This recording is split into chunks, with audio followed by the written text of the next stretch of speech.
Hello guys, তো কেমন আছো? আশা করি সবাই ভালো আছো। আমিও খুব ভালো আছি। নতুন দিনে নতুন একটা রেসিপি তোমাদের কাছে শেয়ার করতে চলেছি। হ্যাঁ, এটা অবশ্য নতুন সবার কাছে নয়, কারণ সবার কাছে এটা অনেক পুরাতন রেসিপি। আমিও অবশ্যই এই রেসিপিটা অনেকবার খেয়েছি, কিন্তু এটা বাড়ি খেয়েছি। আজকে ফার্স্ট টাইম আমি আমার ঘরে এই রেসিপিটা বানাবো। ইয়েস, আজকে পিজা বানাবো। তো হঠাৎ করে বর্মশাই মনে হলো কি আজকে কিছু চটপটি খাবার খাওয়া যায়। তার সাথে মেয়েও হুজুক করলো, হ্যাঁ মা চটপটি খাবার খাবো, কিন্তু কি করবো? রোজ দিন তো চাউমিন এগুলো সবাই খায়। তো আজকে বললো ঘরে কিছু পিজা বানাও। আমি ভাবছি পিজা বানাবো, ঘরের মধ্যে তো সেরকম কিছু ছিল না। তো ফ্রিজ খুলে দেখি কিছু সুইট কর্ন পড়েছিল আর পড়েছিল কিছু পনির। তো চলো আজকে ঘরে ফার্স্ট টাইম পিজাটা কেমন করে বানাচ্ছি, তোমরা কিন্তু সবাই সাথে থাকো। আর কেমন হলো তোমরা কিন্তু অবশ্যই কমেন্ট করে জানাবে। পুরো পিজা রেসিপি। প্রথমে আমি একটা ডো করে নিলাম, যেখানে আছে 2 কাপ ময়দা, পরিমাণ মতন সোডা দিয়েছি, আর হচ্ছে একটু সামান্য পরিমাণ নুন দিয়েছি, আর কিছুটা সাদা তেল দিয়ে এটাকে ম্যারিনেট করে 2 ঘন্টা নর্মাল টেম্পারেচারে রেখে দিলাম।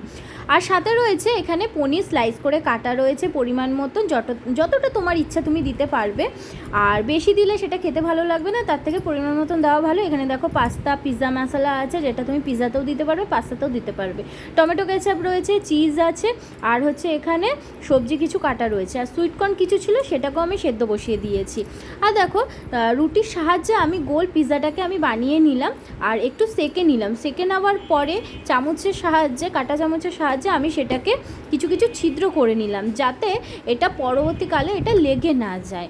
এরপরে দেখো আমি এদিক ওদিক সেকে নেওয়ার পর রুটিটাকে আমি একটা প্লেটের মধ্যে বেড়ে গ্রেট করে দিলাম চিজগুলোকে। এরপর একটা একটা করে সবজি, ক্যাপসিকাম, টমেটো, পেঁয়াজ, পনির সব কিছু দিয়ে আমি এখানে সাজিয়ে নিলাম পিৎজার শেপেতে।